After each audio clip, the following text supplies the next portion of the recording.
and welcome. We are here today to talk about the current situation regarding Palestine and regarding the English, the conclusive nature of which is that hands must be taken off off Palestine. Israel's hands must be taken off Palestine. Hmm.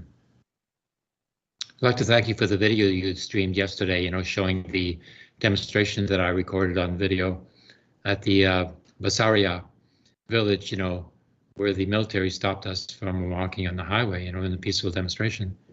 Later on in that video, I ended up getting hit by a rubber bullet in the shin. So that was incredible, surreal. I didn't think, that anything like that could happen. I was taking too many risks, actually, you can see in the video. Oh, you Just, were right up front. They got really pissed off about it as well. yeah. It was a very visceral thing to watch. I mean, uh, uh, uh, you know, peaceful demonstration goes down, and they bring in. Well, I mean, the 24 military soldiers came in the same beat. They all came together.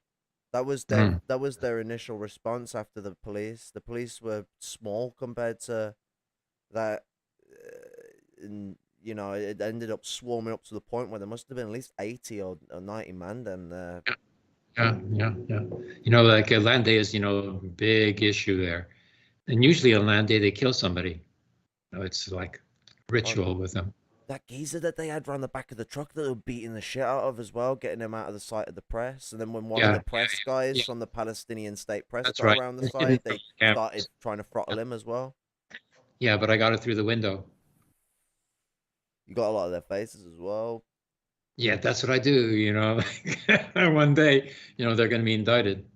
And they Oh know yeah, it. every That's why they came after me, like, and tried to stop me from videoing. but I mean, you see them as well. They all think they're some next action man tough guy thing. They all put on this jutted exterior with this straight face, don't show any emotion, anything. Yeah. You know Except the how couple old of it? them that are actually showing joy in their faces because they're evil little bastards. Yeah, well, like the one guy that was the most antagonistic, I think he was Druze. He was speaking Arabic, with the Palestinian, and they are like mercenaries, for the Zionist state. And Oh, and they the Israeli, baited you at one point as well to gas grenade you. They baited a conversation out of them, and then they yeah, argued with them for a few minutes, so people would all gather around and have a look, and then moved off, and five gas grenades just come coiling across yeah. the ground. Yeah. But if you notice, it wasn't the Druze officer who ordered the gas grenades. It was the Israeli Ashkenazi officer who came, with the lapels in sort of a lighter material, and that was the officer, and he ordered, the gas grenades, because people weren't dispersing fast enough, even though they were only ordering people in Hebrew. So like, why would demonstrators pay attention to that? They don't know what the fuck the people are saying. How they supposed to understand? uh, a lot of them do know it, because they've worked, with in Israel, like 160,000 Palestinians go into Israel, 67, 48 Israel every day to work, Yeah, for lesser wages, of course. But like if they wanted to do, mess up the scene there, they could do so very easily, but they don't. So, like this big brouhaha about, terrorism and all of that sort of thing is something that's mostly a result of provocations, and not the regular course of events, not the general state of the consciousness of the Palestinians. They don't want to bother with that sort of, nonsense anyway. It I doesn't get them it might anywhere have turned anyway. into more of a bloodbath if the Palestinian state press wasn't live videoing, because I imagine their feed would have been live given their state Yeah, there were a media. lot of Palestinian journalists there. Yeah, sometimes there's international journalists as well, like from China even, that I've met. Well, not from China directly, but commissioned by China to report, for their news agencies as well. Now, Iran, though, I don't think they get into any reporting there. Not Russia Today either. Some other sort of, minor sort of, news medias can get through. Yeah, it all depends on how they're scoping their aim, and what Yeah. kind of relationship the nation of which you come from has to Israel as well. Yeah. 'Cause that can Yeah. get you under the net too. Yeah. That's why the US, Canada, Britain, and Oh China have a no, no, massive no advantage. Western media at all. No Western media wants, to come in there and report on the No, Palestinian they don't want to demonstration. come there, but they get an advantage of being able for people who come from these nations can slip in if they wanted to actually report there. Because there's a places like from these nations is where the guards less up. Media pieces that criticize the U.S. bloc are going to be less invited. So nations that are against the imperialist bloc of the U.S. end up being a little more contentious. Yeah, no, they don't get in. No. Maybe some European news agencies will get through. Yeah, but It's a Palestinian struggle that's isolated and silenced, just like the Yemeni struggle is. yeah. But the Palestinians are organized. We worked in a United Front coalition called the Popular Resistance Committees.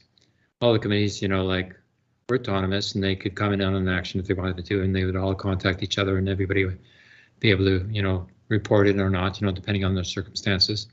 We go out and have common demonstrations, like the one that we did in Jordan Valley when I walked with everybody else, and then we got picked up as we were leaving the demonstration, and got put into military detention for 26 hours, blindfolded, hands tied with plastic ties, mostly no food, and no sleep, like the soldiers, coming down to mouth off in Hebrew all night long, until they got curious with me and they were asking me, I wrote an article about this, more like a theatrical piece, in which the soldier asked me, like, are you Jewish? Yes. So don't you want to live in Israel? And I said, no, I want to live in Palestine. So he had nothing to say, and I was so pissed off with them, I didn't want to talk anymore, but they sort of let me talk a bit, even though we were ordered not to talk. It was not allowed. It was like martial law inside this little sort of, like detention cube, concrete cube, with a metal door that's slammed every time the soldiers went in or out, usually leaving the door open to let the cool night air in so that we would freeze. And any way to make people feel absolutely diabolically uncomfortable. Yeah, it's called clean torture, trying to convince people, that should be afraid and not to do it again. But, we're used to that. 2 internationals, 2 women from France and Spain, 5 Palestinians, and myself. And then the police, questioned us in the morning as to what the reason was that we were detained, and they found that there was no reason, so they just let us go, and they dumped us on the side of the highway, and that was it. We were out, minus all the video files that I had made, of course. They had just deleted everything on the camera. At least I got the camera back. My. Yeah, But surprised they didn't just smash the fucking thing and say, "Oh, we dropped it." there are limitations, like one time I was detained, while helping to plant on a friend's land, next to a Zionist colony on top of the mountain. And, we got pulled in, and the soldier was talking to me while I was waiting for my camera. I refused to leave until I got my camera back. And the soldier looks at me, holding his gun, his rifle, M16. He says, I could shoot you, he says to me. So I said, as he's playing, with the control on his M16. So I said, no, you can't, because, there's Azariah, the soldier, who killed Palestinian who was lying, bleeding out on the street, and because he shot him, and killed him right away, he got put into prison for 3 years. So Palestinian life at maximum is worth 3 years imprisonment. And so I said to the guy, no, if you shot me, then you would be put in prison. So he didn't say anything in return. I knew it was true, because here I am, 2nd generation Holocaust survivor, shot by an Israeli soldier. He's gonna get a lot more than just 3 years. Yeah. So, Yeah, that you would know, not go I down well with the community at all because Israel yeah, has an that, image to keep up. It has to make a yeah, fucking yeah, yeah, demonstration out of it. yeah. You get That's their 12 years weakness. easy. Yeah, the weakness, of Zionism is all the lies it's told. All the young Jewish Americans are growing up, going to university and finding out, that they've been lied to and they don't like it. So they're losing the young generation. 25% overall of all the Jewish Americans now consider Israel to be an apartheid state. That's good. That means that they're anti-Zionist. 25%, and we've only gotten started. So, we can clean up this Zionist takeover of the Jewish people. Much like I think the Nazis have taken over leadership, of the Ukrainian national struggle, which is legitimate, as far as I'm concerned, legitimate for Lenin as well, but it's been taken over and funded by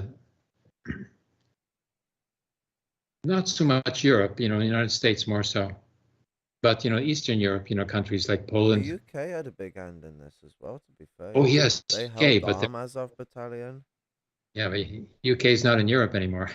It's off there. Oh, well, that's what we So, keep telling everyone, but we forgot that geography's a thing. Yeah, we'll realize eventually.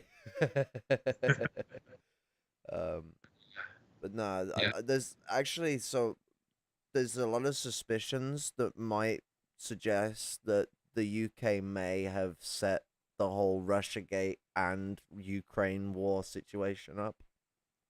Like Well, but so here's the thing: the US and the EU are still like 50-50 in their governments as to whether should we go to war or not. The UK over a month ago now already yeah. said yes. Like as soon as Russia went into fucking Ukraine, Yeah, they were into it. the UK had a parliament session like the next day. It Hey, was like, as if we that's need gonna to go make it. to war. Do you know what there was one question that basically groups up all the questions that was asked of the Prime Minister in Parliament that day, and it was, Prime Minister, could you please make sure that you protect the Ukrainian people against Vladimir Putin? Oh yes, just Everyone is split, but the UK is 100%, and that is suspicious uh, because the UK is not ready to fight a war with Russia. so the Labour Party supporting the Conservatives now on this war drive. Labour supporting Conservatives. Yeah, the only difference between them is that Labour wants to get close to China at the moment, which is interesting. Uh, uh, well, They want to yeah, ride the lightning, so it be. uh, yeah. Here, people are competing to express their solidarity with Ukraine, but nobody was talking about Donbass, Donetsk, Lugansk. Nothing, nothing, no word about that at all. Yeah, incredible. It's But the that's what it's all about. I don't know if Russia made a tactical error or strategic error in pushing in from the Western Ukraine to such an extent that they're now retreating unnecessarily. So, and their retreat demonstrates that they unnecessarily advance on that front when they should have been in the Donbass, helping out the local militias to kick out the Nazis. So at least they're doing that now. I think it's what the problem is rather than helping deal with Nazis in the Donbass and the Donetsk and in the Luhansk, sorry. Um I'm too used to saying Donetsk because that's the British version of Donbass. Uh, Because we give it a different name because English. We will always do it everywhere we go. We're terrible. But the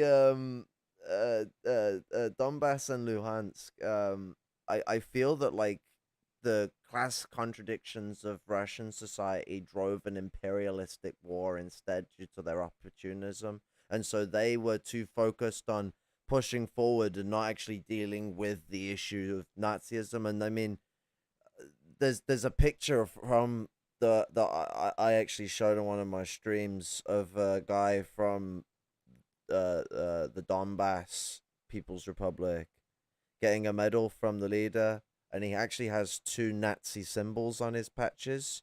He has mm, the skull, the one for the SS, mm, and then he has this Nordic symbol that's commonly used by fascists.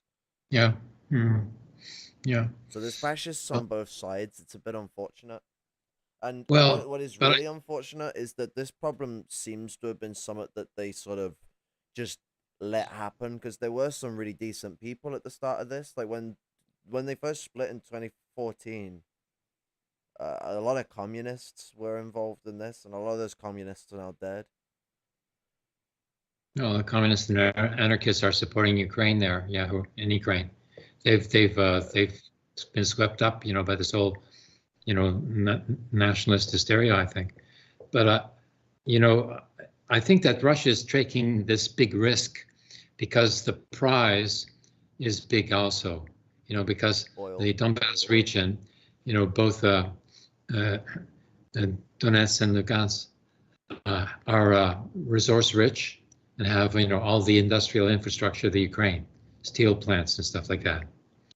So like Putin is willing to defend their right to self-determination because it pays off for Russia because because he's going to disrespect their right to self-determination as it suits him, as no, most imperialists do. He'll respect it. He'll give them a good deal. They're like in no position to argue. To barter. There's no such thing as a good deal in an imperialist relationship, and Russia is an imperialist power. Yes, so but it'd be better than what the US would offer them, but it's yeah, pennies and pounds. I mean, but they'll probably be willing to pay for world price, for the resources in Ukraine. It's not going to be like super exploitation. It's going to be alignment. It's more a geopolitical strategy than economic imperialism, because there's no Russian corporations that are going into the region there to take over the economy. I think it's the local economy is going to remain autonomous or independent from Russia. They're just going to be supplying Russia with resources. But with the way that finance capital operates, the corporations don't even need to extend themselves into the third world. They just need to overpower and control the corporations that exist within that nation.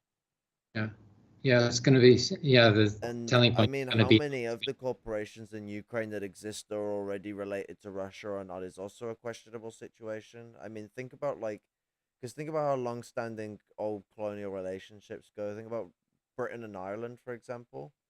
Britain and Ireland, we still dominate the Southern Islands industry. Most of it's still owned by the British.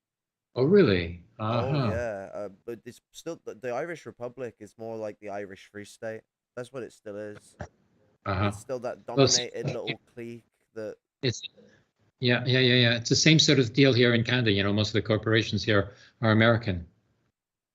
So Canada doesn't really have an independent economy. So it's not really. You also have the added part of being a Dominion country. So we use you for stuff that we don't want to do because it'll give us bad rep. I get you into wars that we don't want to get involved in because it will give us bad rep. Although Australia typically takes that one because they like going gun cola. That's how we got involved in Vietnam. We literally analyzed Vietnam, saw France got punked, and was like, nah, we don't want anything to do with that. But we could send Australia. Like, we can't. Oh, no. Yeah, they did. We're bad. We're terrible people. So let's continue on Palestine.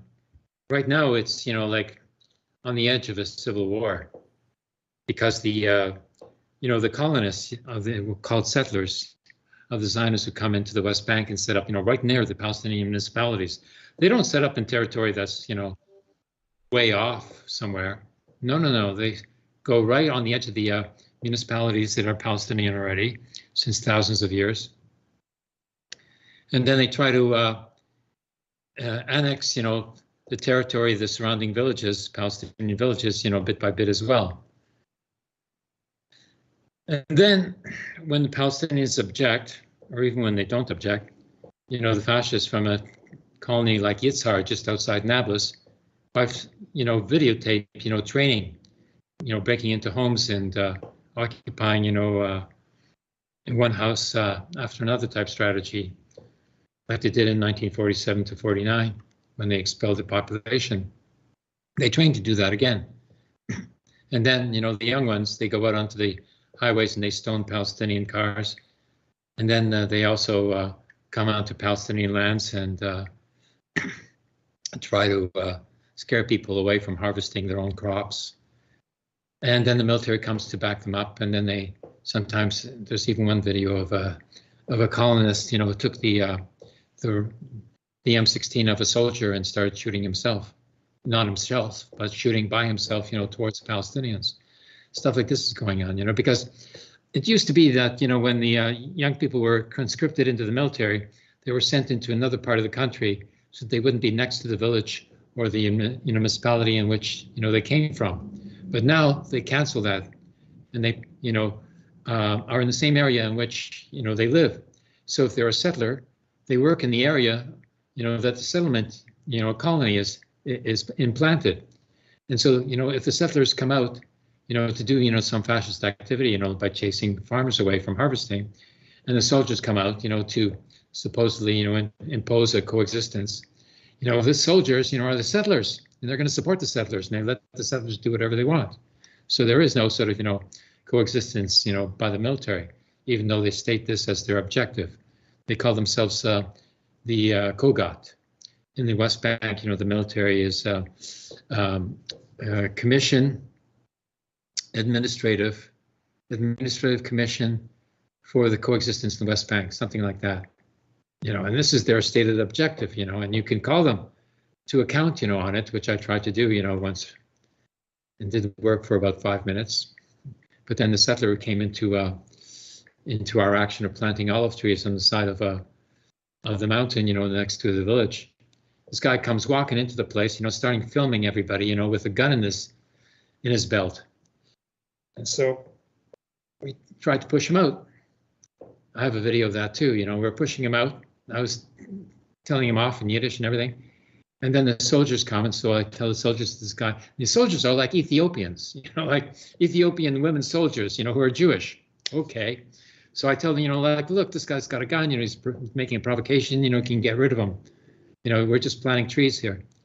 And so the soldiers, moved them back, and then this officer came, an Ashkenazi officer. And when he heard me talking in Yiddish, he said, like, he went like this, come here, in Hebrew, come here. So I said, sorry, I don't know Hebrew, I only speak Yiddish. So, he got angry. And then when he pointed to two of the Ethiopian, one Ethiopian officer and one, Ashkenazi women officer. And he told them to go and get me. So then I took off down the mountain. And, like I had the advantage, because I was going downhill. And, I didn't think they were going to shoot me. And if they did, so what? So, but then, all of a sudden there was this bush in front of me, and I had to, jump over the bush, and I slowed down, and so the two soldiers, got me from either side, they went around the bush instead of trying to, go over it. And so they caught me and they pushed me down, and I slammed into the rock, mountain underneath me, and then I refused to move after that and said, I want a Palestinian ambulance taking me away from here. And then they called for an Israeli ambulance to come and get me so they could keep hold of me. And then the Palestinian ambulance came first, and so I got away. And then they took some X-rays and found the damage. Maybe it's one of the reasons why I have to go through a back operation now in 2 weeks. That would add up a bit. Yeah, But being slammed into the thank mountain goodness for that side. Palestinian ambulance, though. Yeah, so they fully understood what was going on, and they took me away so that they would save me from being arrested. But they also checked me out thoroughly, and told me what was wrong. And but then the next day is when I did get detained. That's what happened the next day when we were all picked up, and the same officer came and found me there. And so they said, and he started yelling at them, to get me for sure. I think the guy only spoke Hebrew, Poor soul. Anyway, finally I got away from the military. But when we go out to do a demonstration, anything can happen. But our presence as international volunteers in solidarity pretty well ensures that they're not going to use live, bullets, other than rubber-coated bullets. So in Gaza, of course, they shoot, everybody with live bullets. There was one day in which they killed 62 young people who were, going for the border to get back, to where they used to live, because, 70–80% of the Palestinians in Gaza, are refugees. Yeah. Maybe twice refugees even. And even Gaza Strip, is like only half of what the Gaza Strip was before, so it's all, big big sort of, like put on, and people don't know about it. So, the Popular Resistance Committees, combines all of the political parties. They all work together, both Fatah, Hamas, PFLP, the leftist, and DFLP, another leftist party. And, it doesn't really matter, what political party they come from, in the Popular Resistance Committees, everybody does the same thing, and everybody, speaks to everybody else. So that's, one sort of, front of resistance. There is no military resistance, there is a Palestinian police force. And when the Israeli soldiers, go beyond certain limits, Palestinian police force responds, they will, stop the Israel military. I've seen it in videos, it's done. It's incredible. But they're under control by the Fatah party, which is still trying to compromise with the United States, even still, because they get, like what, $136 million a year from the United States for administrative salaries, in the Palestinian Authority. That's enough to buy them out. Yeah.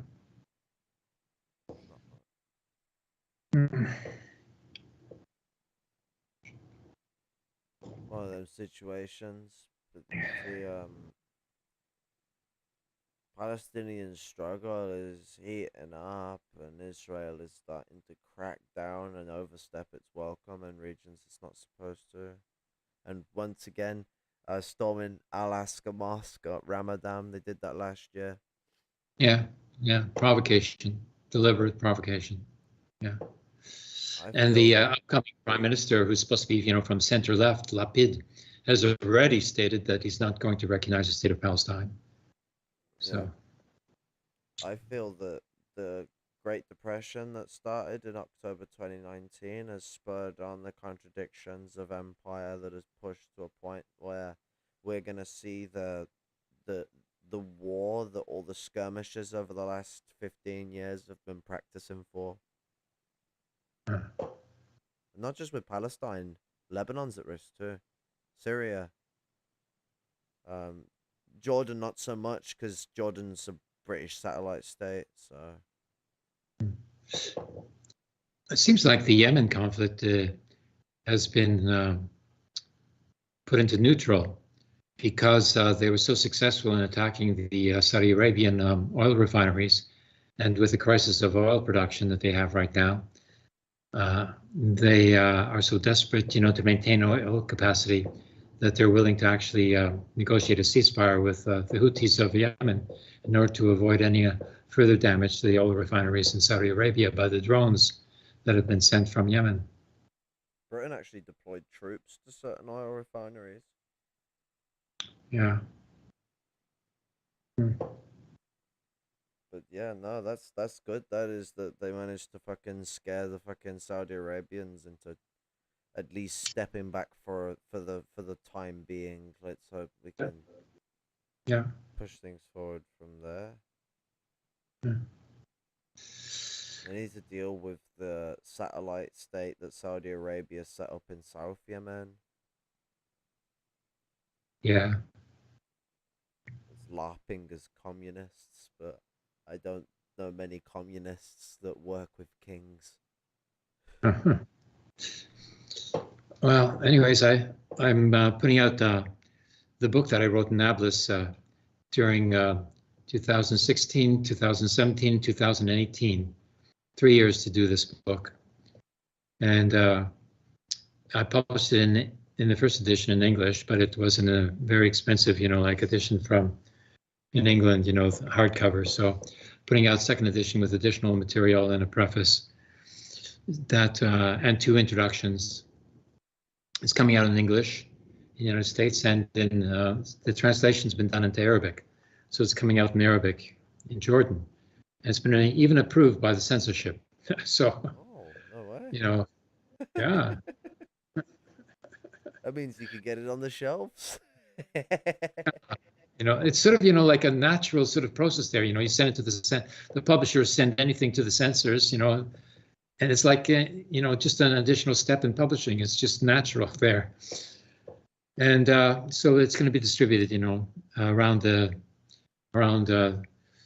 Palestine, Lebanon, Iraq, Egypt as well is going to be distributing it. And probably Algeria and Morocco, and I'm going to try to get into Libya. But Libya contact is still very difficult. So that's been Yeah, did what the accomplished. US and the UK did. Oh, Libya. I found an old document that I put out at the time, when Libya was being attacked, calling for a defense committee, an ad hoc defense committee for Libya, but I didn't get any responses at the time. In all of Canada, I didn't get any response. Even in fact, the United States, I didn't get any response, for defending Libya against the NATO assault. So I pretty well, had to give up at How that time. much all these fucking quasi-revolutionary types care about Uh, actual yeah, struggle when it comes to it. yeah, yeah. They use any excuse to get out of committing themselves, to something that is not immediately popular. These rad libs, they're just populists who are trying to make a name for themselves and not really sort of, trying to initiate anything, that's going to make any difference. Yeah. The worst types are the ones that will try and equate Palestinians fighting back to the occupying settler force, and it's like you're comparing fucking oranges to footballs. Like there's no similarity here between the two situations, other than the fact that the two things around, or in the case of this, the two things involve violence. But what's the reason behind the violence? Like it's like we're having to deal with school children politics. Yes, the Mm. violence has happened, but what is the meaning of the violence, Timothy? Mm. Yes, yes, yes. A lot of sort of peace committees, trying to equalize the victims of violence, from both the Israeli and Palestinian side, but it's the Palestinians, who are massacred in one village after another and expelled, flee for their lives, not because of any, radio broadcast, In fact, I did an interview with a grandfather, from that time, and there were no radios allowed. This was a British occupation. Radios were a subversive instrument, Yeah. and the only radio broadcast you could hear was from the loudspeakers from the city hall, and what was broadcasting was the BBC in Arabic, and that was it. That was all. But I thought that was what happened in communist countries. Oh yeah, man. Well, and it was the BBC that was broadcasting, the order, to the Palestinians to flee and into, leave your villages, and you can return in 2 weeks after the hostilities are stopped. That was Yeah, sure. doing that. Yeah, Cheeky fuckers. Like, I yeah, mean, we set the whole thing up from the start with the Balfour Declaration. We were fucking. I mean, we actually we planned the Balfour Declaration out because we signed it in 1917. We planned it out in 1910. We hadn't even started the war with the Ottoman Empire then. We already had the whole thing in the bag before we even started that war. sure. That was 1917. That was a significant year. When General Allenby took over Jerusalem, declared it to be the last crusade, as if it was permanent. This was all thought about. This was quite conscious. And the Zionists are acting as agents, for the West now, and they're paid to do so. So in effect, they are like a mercenary state, that's acting on behalf of the Occidental Christian nation states. And that's all it is. It's not a Jewish homeland, as far as I can see. We may have said it's permanent when we took over it in 1917, but Mm.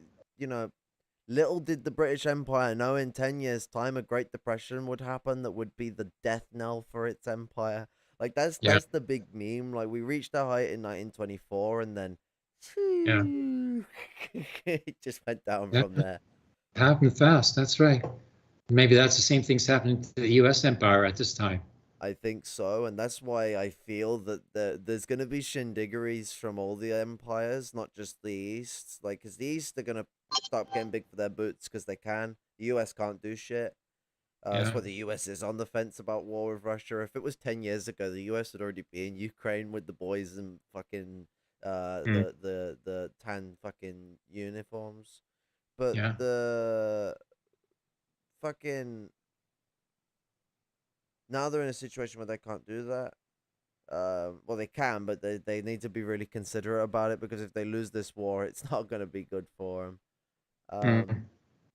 the UK doesn't need to jump straight in. They just need everyone to think that they're going to jump straight in if they're the ones playing this situation. And we know that France and Germany aren't playing this situation because they're the most reliant on Russian oil. US is heavily reliant on Russian oil. I think almost half of American oil is reliant on Russian oil, something like 30 or 40%. Europe. No, Europe is like 80%. America's like 30-40. Europe's ridiculous. Like Europe relies stupidly. Oh, I think it's in the winter it's 80%, but Yeah. it varies. But nonetheless, Okay. Germany and France, they're Mhm. hella reliant on Russian oil more than they're reliant on US oil. Yes. And they're reliant on Russian gas as well, to generate electricity. Yeah. So, electricity's at stake as well. Imagine Europe, being like Gaza, 4 hours of electricity a day. And the British, we rely on 20% of Russian oil and gas for our energy needs. Really? So we don't really get affected too much by it. But still, We 20%, get affected by the American stock market situation regarding it because our oil prices are tied to their petrodollar bollocks. So everyone suffers anyway. But we're not like the EU where 80% of our gas needs in the winter come from Russia, and then you've got the mass amount of petroleum that they're gonna get from there. Germany just literally finished Nord Stream 2 and then had to turn around and say, okay, we're not letting anything go through this. It's, oh, for fuck's sake. It's comedy of errors. Incredible. Yeah. Man. But that's the crisis. But it's this crisis in Europe that is no different to the same bullshit that we've seen in Europe for the last, God knows what, 2,000 years now. I mean, go all the way back to the Romans, and they were doing the same shit, fucking squabbling with what wasn't Russia at the time. It was something else, but the Romans had their own little problem up in the east. The Eastern Westernism is defunct nonsense, in my opinion. I think it's something that just comes from the Cold War making a different situation, or the World War One making a different situation. That you had this weird, although somewhat poor attempt at no worries, MLM. I'll catch you in a bit. Respect, comrade. Well, That he can't watch because needs to go. until Nasserism takes hold again, and there's a pan-Arabist federation, the whole Western Orient there, all the Arab countries are going to be picked off, one after the other by the United States. Absolutely. The only hope they have is, for a pan-Arabist federation, not one state, as it was, initially sort of implemented by Nasser, but, a federation of autonomous societies.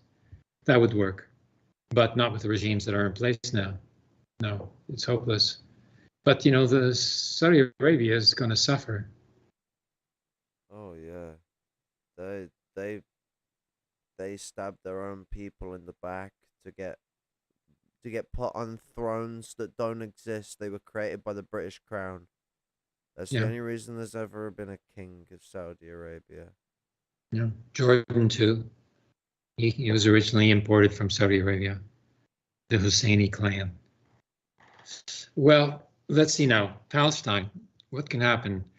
The ICC, International Criminal Court, was asked to investigate, human rights violations, both in Palestine and in Israel, okay, which they were willing to do, but they're not being allowed in, by Israel. So, that's not going to go very far. Now, in terms of the recognition of Palestine as a state by the United Nations General Assembly, yeah, but it could be vetoed, by Security Council. But then would have to be overturned by a 2/3 majority of the General Assembly, which can overturn a veto in the Security Council. It's never been done, but there is a provision for that. That's the only hope for the United Nations. And for the recognition of Palestine, I think it could be done. But sort of depends on Europe. France is trying to play a role of negotiating between the parties, involved, but they're not getting very far because they don't want to go very far. Yeah. So it's still stalemate, it's still stalled. Everything's in an impasse. Negotiations, between Israel and the Palestinian Authority or the PLO it's not going to happen because the Israelis don't want it to happen. Not the Israelis, I should say Israel's government. There's a conflation made, of the term Israeli and Israel's government. And I wanted to make that distinction there because the Israelis refers to the population, it's a demographic term. And of course, 20% or more of the Israeli population are Palestinians. Then another couple of percentage points of Druze, and then another couple of percentage points of Bedouins, as well as another nationality. And then you have, the Jewish Israelis, which are divided up into various nationalities as well. The Ashkenazim, are a minority. Ashkenazim, who are the leaders, who control everything, and who are the, the national bourgeoisie. They are a minority of the actual Jewish population, which is 50%, Mizrahim, which are Jewish Arabs from Arab countries who used to speak Arabic. 50%. Then there's, like another 25% who are from Russia, 2 million Russian Jewish, who are also Ukrainian, divided up into Ukrainians and Russians. And then that leaves, Ashkenazim afterwards, and so there's all these, various nationalities, even within the Israeli Jewish, nation, so to speak, in sociological term. That's why I refer to the Hebrew nation, because, they all speak Hebrew, so they have their own sort of, identity, that they've built up over the years. And then, they can figure it out for themselves internally, with their own constituent assembly. Palestinians as well will have their constituent assembly. Then they will have a federal council. And then gradually the refugees can return, because, if you have a federation, you don't have a state, so that, people can live anywhere and vote for their own governments. They don't have to, be within the frontiers of a given state apparatus. That's sort of abolished, it's obsolete. So then the refugees can come back, to their villages, which are still there, rebuild them, vote for the Palestinian election, and then the Israelis can have their own government with their own majority. They don't have to, make a big fuss over, how many Palestinians there are, because actually they're a minority already. And also, Jewish Israelis are a minority of the Jewish people. There's more Jewish Americans than there are Jewish Israelis. So how do they get off, speaking for the Jewish people as a whole? I don't know. Netanyahu, says he's speaking for all the Jewish people in the world, really? Then how come I didn't get a vote? How come the majority of the Jewish people didn't get a vote for him or anybody else? The Jewish nation state that was hand given by God. Do you know how we know? Because this atheist told us so. Yeah. Herzl, the bastard. And if you actually go into the Torah, into the original 5 books of Moses, that's not what's written there. It's a whole other story. Get into that. They like to hide behind the Torah, but they do not like to read the Torah. Yeah. So where do they get their idea of what the Torah says? From the Protestants. A reliable source, I'm sure. It's not like there's centuries of anti-Semitism that comes from Protestantism. They belong there. They don't belong in the Christian countries. No way, They belong over there, and only over there, and that's it. I mean, Protestants are seen as bastards by Christian standards. I can't imagine what they're like by Jewish standards. Yeah, well, especially Anglican Protestants. I went through the Protestant educational system. I was there. They tried to do their trip on me. They had us sing "God Save the Queen" every morning. I can sing it now. Shall we sing "God Save the Queen"? I don't even know the words.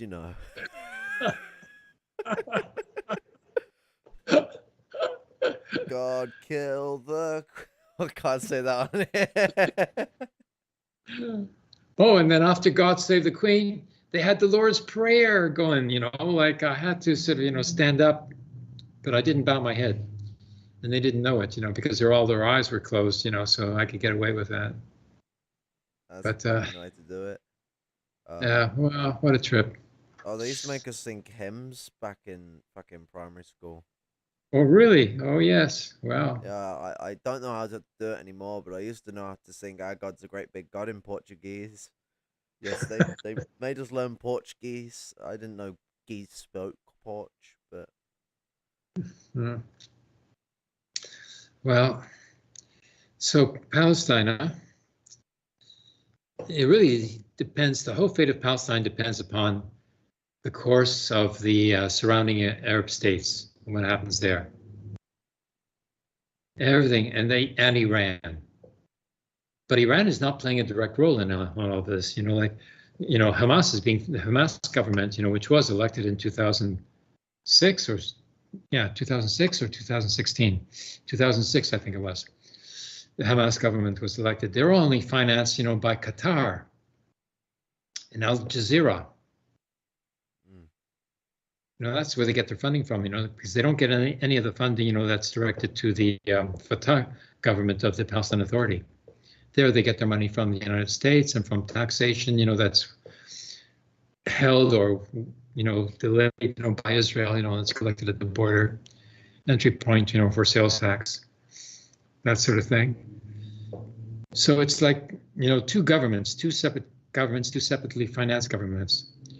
Now, if there were to be a Palestinian election, boy, that should really set things off. Then, Hamas would, have at least equal, support, to Fatah and perhaps more. But what they should actually do, I think, is form a coalition government. Each, party trying to take over the government exclusively, and keeping the others, like out of power, is a failing strategy for the Palestinians as a whole, and the Palestinians know it. Yeah, so there could be that development, that could be a big breakthrough, a Palestinian election with a coalition government. Then, they could start to force Israel, to get down to negotiate things, because Hamas won't let Israel get away with, what they've been able to do with, Fatah. Yeah, I actually think that wouldn't be a bad idea at all. And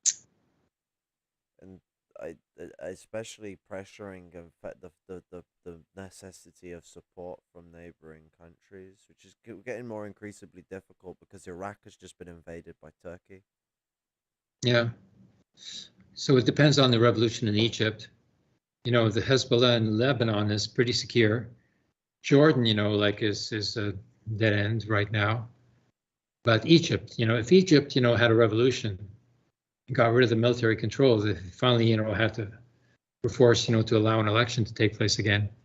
And if it was, anything close to what Nasser was before, that would be a breakthrough for Gaza for sure, because right now Gaza is under siege, not only from Israel, but from Egypt as well.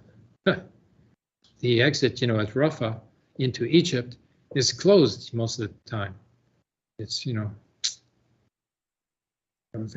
they're confronting not only Israel, but all the reactionary Arab regimes, at the same time.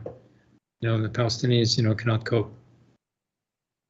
Oh, they've been under pressure of this for 100 years from the Western powers, but they have to deal with this with the Ottomans for fucking centuries as well. The Ottomans weren't much kinder to the Arab people. Yeah. The Arabs, the Assyrians, the Azerbaijani, they got the shit end of the stick, and then when the West ever got their reaches in that region, they fucked shit up. Yeah.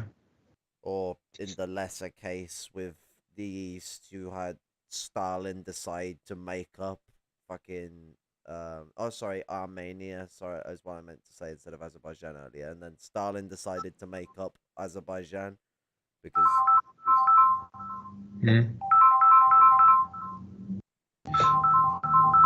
That's my colleague, the cook at the cultural center, calling me.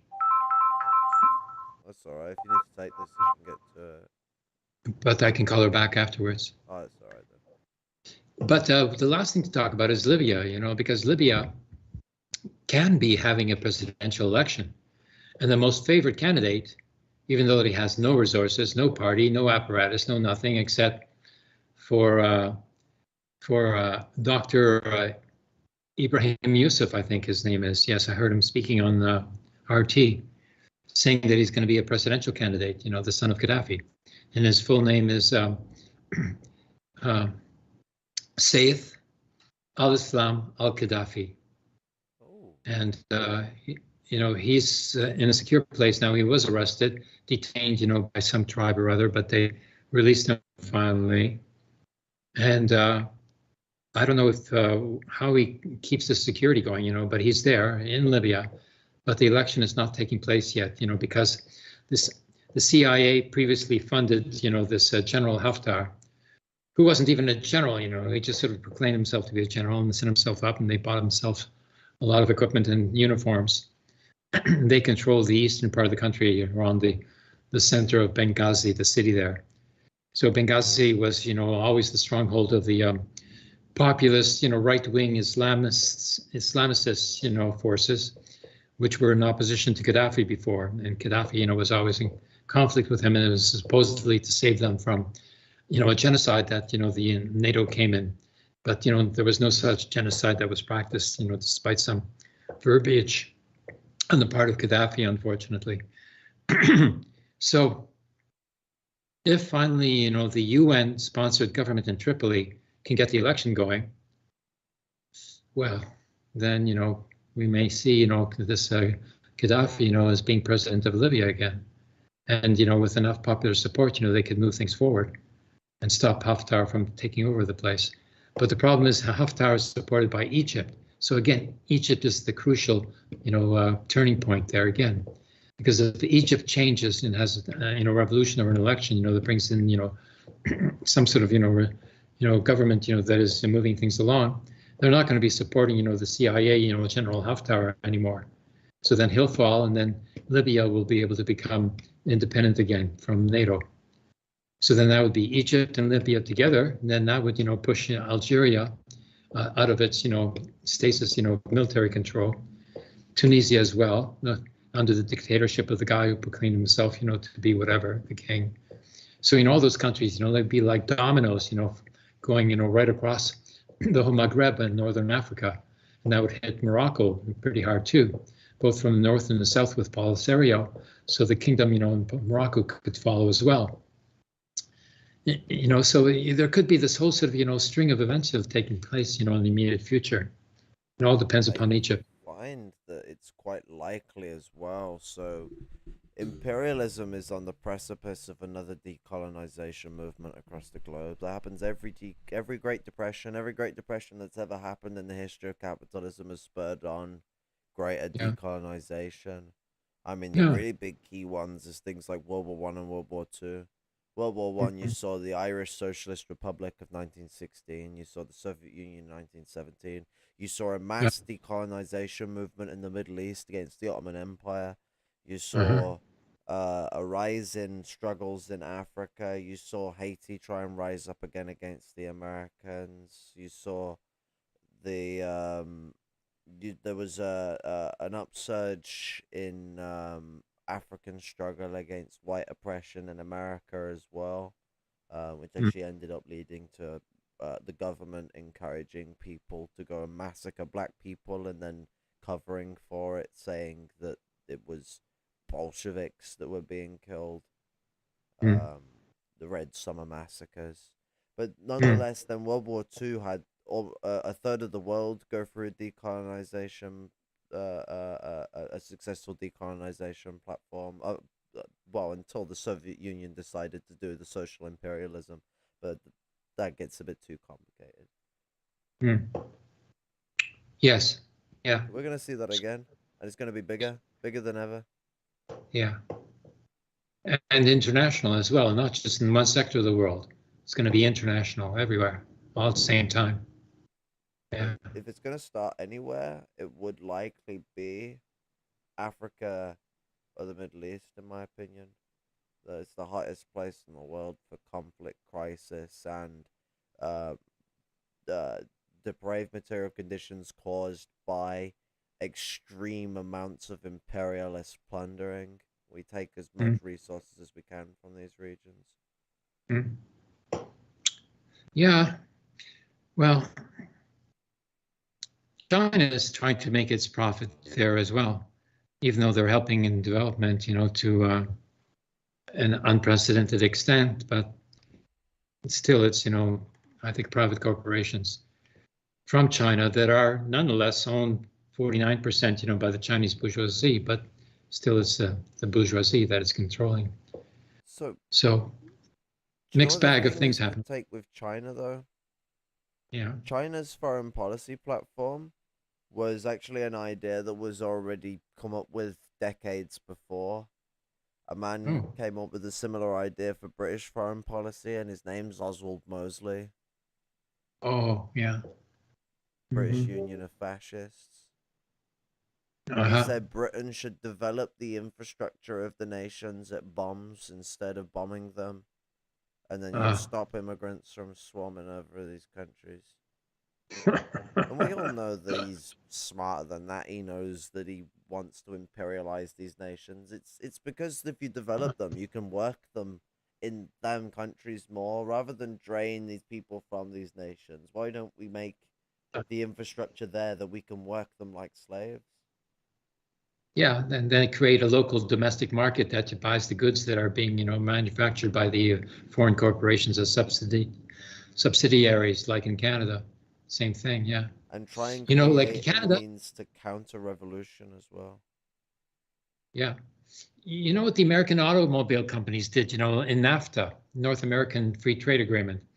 They planted factories in Canada to create jobs in Canada. Okay, so this was the government strategy to make jobs in Canada.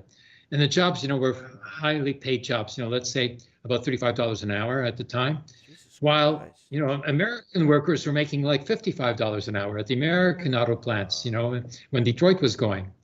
And then, the cars that were being made in Canada were being sold to Canadians at a higher price than they were being imported to the United States, and being sold in the United States for a lesser price than they were being sold for in Canada. So Canadians were getting ripped off twice, by having, like American factories, there with their technology. And, nobody noticed this, except for a few political economists. And we formed a school of research, at York University, where I was teaching for a while. That was sort of pretty interesting. And there was a movement, left, nationalist so-called movement, like in the Social Democratic Party, called the Waffle, because they weren't radical enough and everybody knew it, so they called it the Waffle because they were waffling. But lasted for a while. But the whole sort of, independence movement from the United States and from Britain, hasn't sort of, continued on. That's what's lacking in Canada. Actually, I Anglo-Canada think if anything, America has just pushed Canada back into Britain's pocket. I think Britain's want to make an economic union between its main dominions, Canada, Australia, New Zealand, and the UK, is probably its next prospect. Well, they've got the financial power to do it. London is the financial capital of the world. Yeah, even if some of that's never really ever changed. Yeah. One of the things that's missed. Everyone goes on about this like dead British Empire, and it's like, no, they didn't even what I don't get with it is they did neocolonialism the least hidden. Like they call it the British Commonwealth. They have specific dominion status countries. Places that literally still bear the Union Jack. That isn't Britain, and it's like like Ontario and British Columbia and province in Canada. Yeah, like Jack is still there. Or the fact that Bermuda still belongs to us. Whose dominion was Canada? Canada was a dominion of the Queen. Yes, the Queen of Canada is still in existence. We're also, she's also the head of the Anglican Church. So we have a theocratic, state imposed by Britain upon Canada and Australia, and probably Jamaica still, even though left, I think. But the others, are still, in the Commonwealth, like Trinidad, Tobago. We've also got them two Channel Islands that we don't give a shit about. There was once a movement, for a federation of the of the former Commonwealth, islands of the Caribbean. They were supposed to make a federation out of it, but it fell apart, according to what I was reading when I was studying CLR James recently for the work that I was doing on the manual. But there's a lot there to settle, and I think we're doing it. So I'm really glad to be on this stream with you. And we'll have to continue, after I get out of the hospital. Oh yeah, I mean, when I'll be going to the hospital as well myself in a few days' time. So when I can't even English. When we've both dealt with them things, we'll have to convene again and get talking more about these issues going on, and also have more general conversation streams as well, because me and you could bat it on for hours. Yeah, for sure. Okay. So I'll teach you some Yiddish. Yiddish is my first language, actually, not English. So when we say never again in English, in Yiddish, it's pronounced like this: Keimel nicht noch einmal. Yeah, sort of. It sounds more like communist. Like let's be, like or something. It's like a pirate communist. But the Keimel nicht means never again. Like it's a really emphatic way of saying it. Never again. No way, no how, that kind of thing. And Nachamol is, again, Nachamol. So it's Kaimelish Nachamol. I could really get the chance to speak Yiddish, so I wanted to take the opportunity to record that. Oh, so there we go. Yeah. Okay. Okay. I've always wanted to learn another language properly, but I can get Willkommen and Scheisse, and that's about as far as I can go. I know how to shit, and I know how to say welcome. Well, I know a bit of French, and I know a song chorus in Spanish, but that's about it. Well, you're European. That's the way it should be. East Europeans, like my parents, they spoke 5 languages. For Americans and English Canadians here, to think that everyone else in the world should speak English and they don't have to learn any other language, that's so incredible. I really wanted to learn Russian, so I know how to read in Russian, but I don't know any Russian words. I know what the symbols mean, but I don't know any further than that. But it's because I also know a bit of Greek symbols, so it was a little easier to flip between the two. Oh, really? I had to go through a British classical high school education, so they taught me Latin, obligatory for 4 years. Greek was optional, so I didn't go for that, but I was in the school orchestra playing lead second violinist. It took up so much of my time, like I should have been, doing my homework. But there's actually a study that was found that playing instruments stimulates the part of the brain that involves intellectual engagement. So you're still teaching yourself something. But it's sort of with Latin. I had someone who knew Latin, because I don't really know any, once tell me that it's Kaiser, not Caesar. So I always like to I don't hold it over people in my class, but when I'm dealing with aristocrats who act like they're really smart because they know somewhat about Roman history, and then they say Caesar, I just come in with a poor accent and just come in and go, it's Kaiser, not Caesar, I don't think. I've even had someone thought I was getting confused with the German word Kaiser, and I'm like, where do you think the German word comes from? Okay, bro. Of course, Germany didn't have any king at that time. Wow. Yeah. Okay, so I think that things are moving, and when things are moving, then our expectations can be favorable. It's when things are stagnant that then the Nazis take over.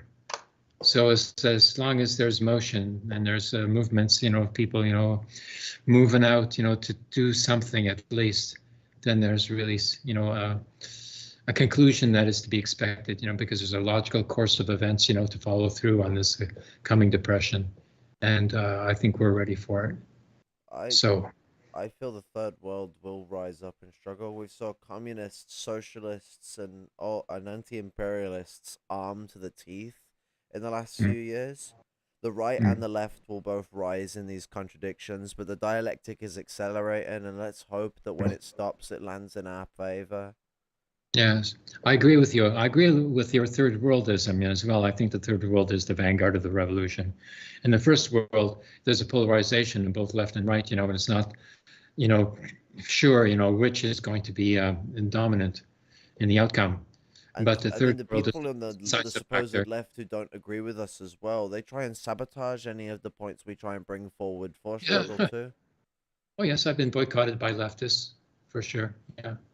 I was expelled both from the Social Democratic Party in Canada and Ontario in 1970, and I was expelled, from the Quebec Solidaire Party here in Quebec, even though they have, communists in there, even, a leader from the former Iranian Communist Party, which has turned reactionary, I understand.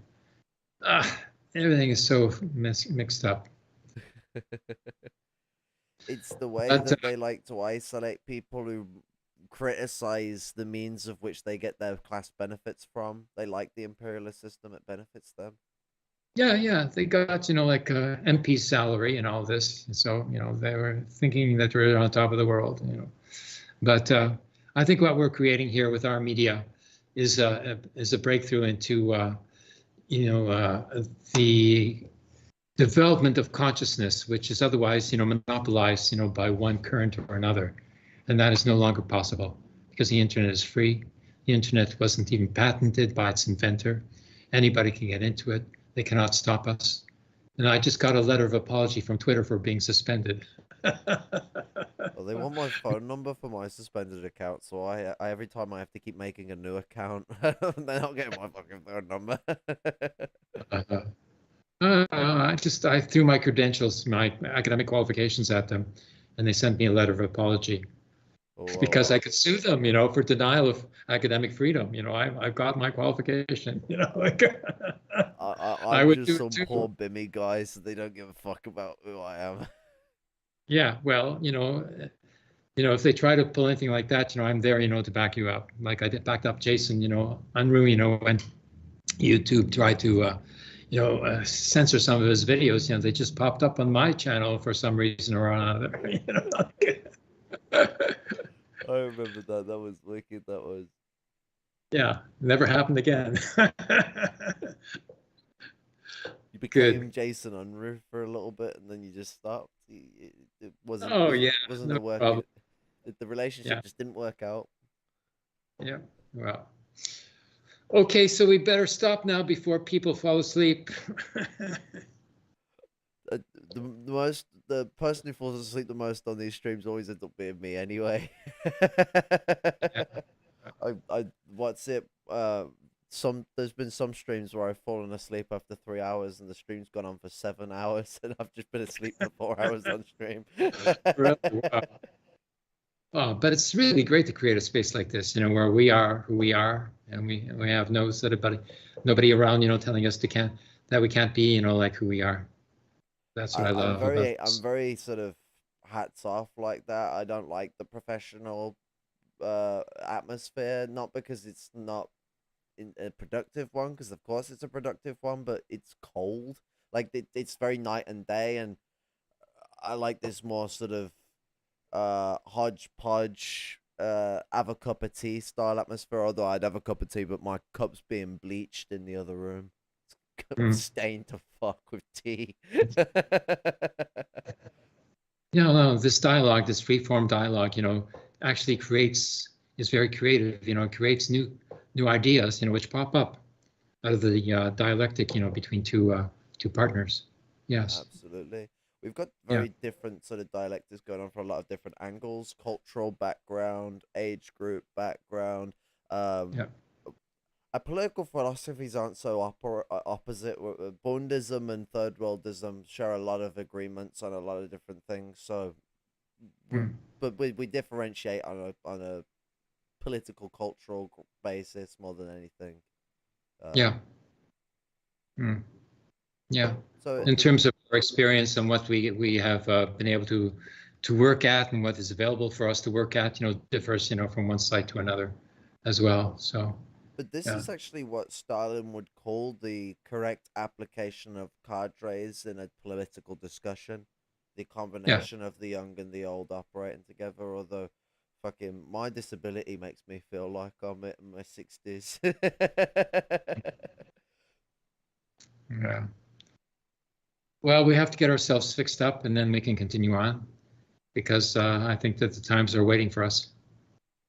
Absolutely. Well, it was great engaging uh, with you, comrade. Um,